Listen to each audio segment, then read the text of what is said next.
MGS में आप लोगों का फिर से एक बार स्वागत है। आज हम लोग जानेंगे न्यूलैंड के अष्टक नियम के बारे में। न्यूलैंड ने अपने अष्टक नियम में क्या बताए थे। ये जो न्यूलैंड थे, इन्होंने कहा कि जो हम अष्टक नियम दे रहे हैं, इन अष्टक नियम में जिस प्रकार संगीत का जो क्रम होता है, संगीत के जो स्वर होते हैं, जिसे हम लोग संगीत का सुर भी कहते हैं, इसे संगीत का सूत्र भी कहा जाता है।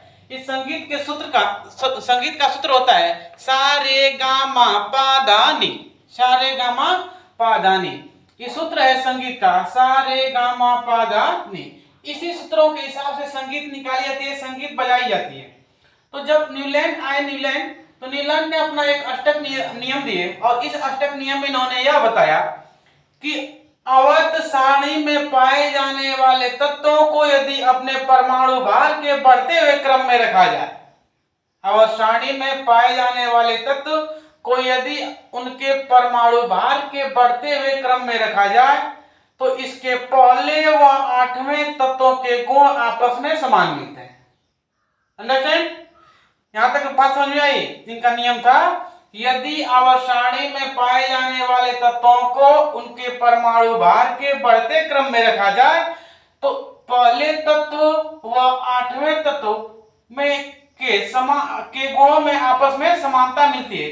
जैसे संगीत के स्वरों में पहले व आठवें स्वर में आपस में समानता मिलती है, ठीक उसी तरह आवर्त सारणी में तत्वों को यदि परमाणु भार के बढ़ते क्रम में रखा जाए, तो इनके पहले व आठवें तत्वों में भी आपस में समानता मिलती है।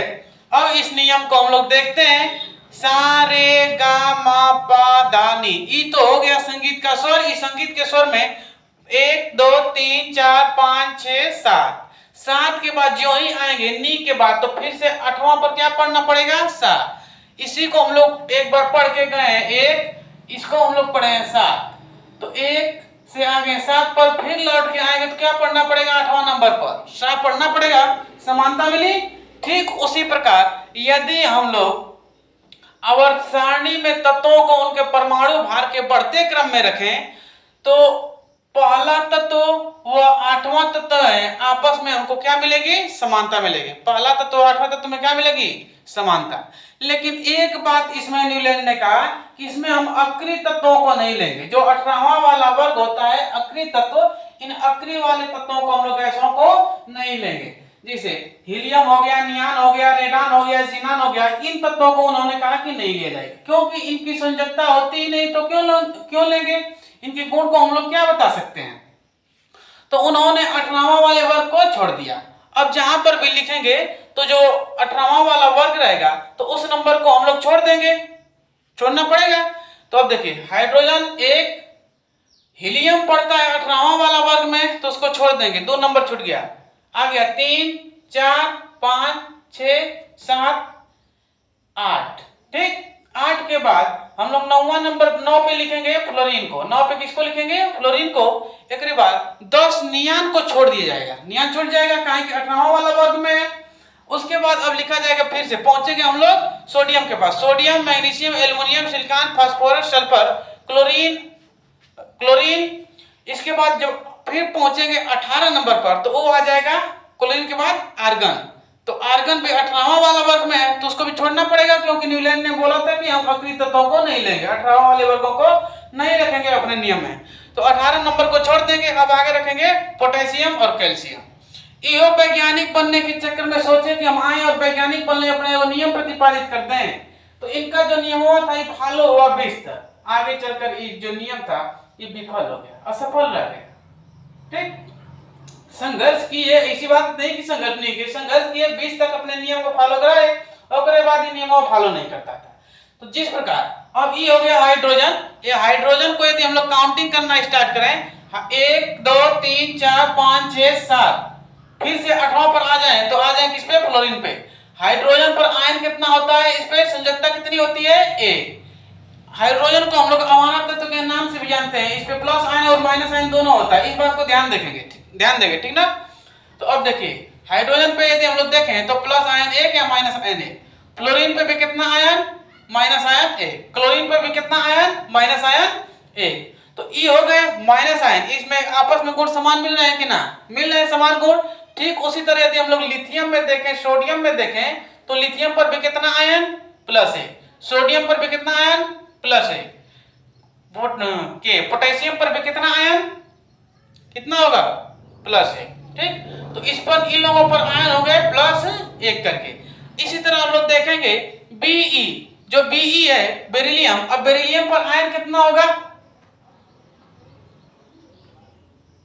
कितना होगा +2, मैग्नीशियम पर +2, आयन नहीं निकाल पाएंगे, संयोजकता जब नहीं निकलेगी तो हम लोग निकाल सकते हैं इसे, जिसे Be, इसका हम लोग अब बोरबरी के हिसाब से इलेक्ट्रॉनिक विन्यास करेंगे 2, 2, 8, 18, 32, 50 के रूप में करना रहता है इस इलेक्ट्रॉनिक विन्यास 2, 2, बाहरी कोश में कितने हो गए इसके इलेक्ट्रॉन 2, तो संयोजकता भी हो गया 2। उसी तरह मैग्नीशियम का कर लें Mg, परमाणु क्रमांक 12, इलेक्ट्रॉनों की संख्या 12, इलेक्ट्रॉनों का को बांटना ही क्या कहलाता है इलेक्ट्रॉनिक विन्यास, 2, 8, 2, 8, 10, बचा क्या ठो 2 ठो, तो इसके बाहरी कोशों में इलेक्ट्रॉन का हो गए 2 गो, संयोजकता इसकी कितनी हो गई 2। ठीक, ये हो गए संयोजकता। ठीक, अब कैल्शियम को भी देखेंगे तो कैल्शियम का परमाणु क्रमांक 20 Ca, इसको भी इलेक्ट्रॉनिक विन्यास करें 2, 8, 8, 2, 2, 8, 10, 8, 18, 2, 20, बाहरी कोश में इलेक्ट्रॉनों की संख्या कैसे हो गई 20 गो।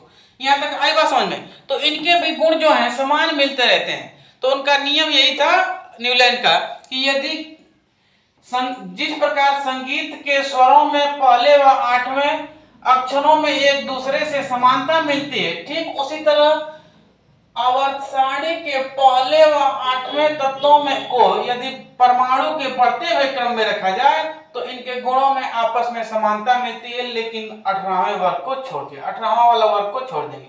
यह नियम कहां तक फॉलो हुआ 20 तक, कैल्शियम तक फॉलो हुआ। इसके बाद इनका जो नियम हुआ विफल रह गया। कैसा रह गया विफल, यानी असफल रह गया, असफल। वैज्ञानिक बनने की कोशिश कर रहे थे, वैज्ञानिक हैं भी और भी इनके नियम के खोजे, लेकिन ये जो नियम था इनका ये रह गया असफल। ठीक, तो कोई भी नियम हो या कुछ भी हो, जब भी स्टडी करें कोई भी अपना संघर्ष करें तो उन संघर्षों में शिक्षा का बहुत ही महत्व होता है। शिक्षा एक ऐसी बंदूक होती है कि ना तो किसी का खून बहने देती है ना कुछ। शिक्षा को यदि हम लोग फुल लोड करके, शिक्षा की बंदूक को यदि फुल लोड करके रखेंगे तो लोग आपसे डर के मारे ही नहीं लड़ेंगे, डर से नहीं लड़ेंगे, समझ रहे हैं ना। शिक्षित रहेंगे तब तक के लिए जय हिंद। हम मिलते हैं अब आगे अगले वीडियो में अगले टॉपिक के साथ।